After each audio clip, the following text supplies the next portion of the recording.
How to write effective email copy that gets opens and clicks. Building a massive mailing list is a fantastic accomplishment and one that can potentially prove to be highly beneficial and profitable for your business. However, simply building a big list is not enough.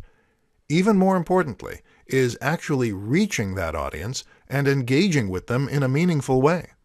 And in order to do this, you need to understand how to write effective copy. In this presentation, we'll take a look at 5 tips to help you do just that.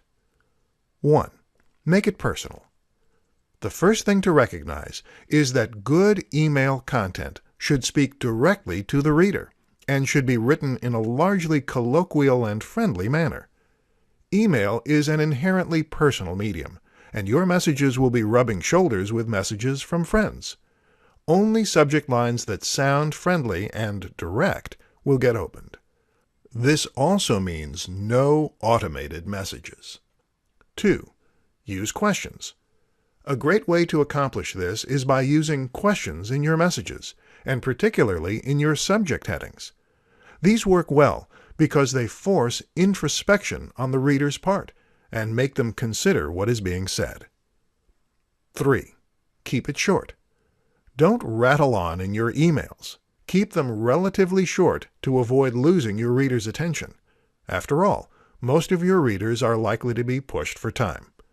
Not only that, but as your emails get longer, the likelihood of them getting filtered increases. 4. Consider the tone.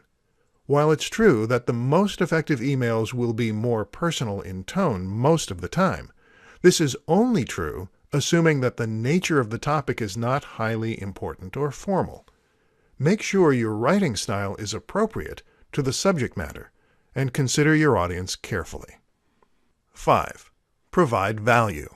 The single most important objective for any email marketing campaign is to provide value. In other words, give your readers a reason to want to open your message, and make sure they get something for doing so. The mistake that many email marketing campaigns make is to use this as a platform for advertising. This essentially amounts to spam, however, and if you do this, your messages will be deleted and your subscribers will leave. Instead, aim to teach your readers a valuable lesson, entertain them, or show them where they can find a useful resource.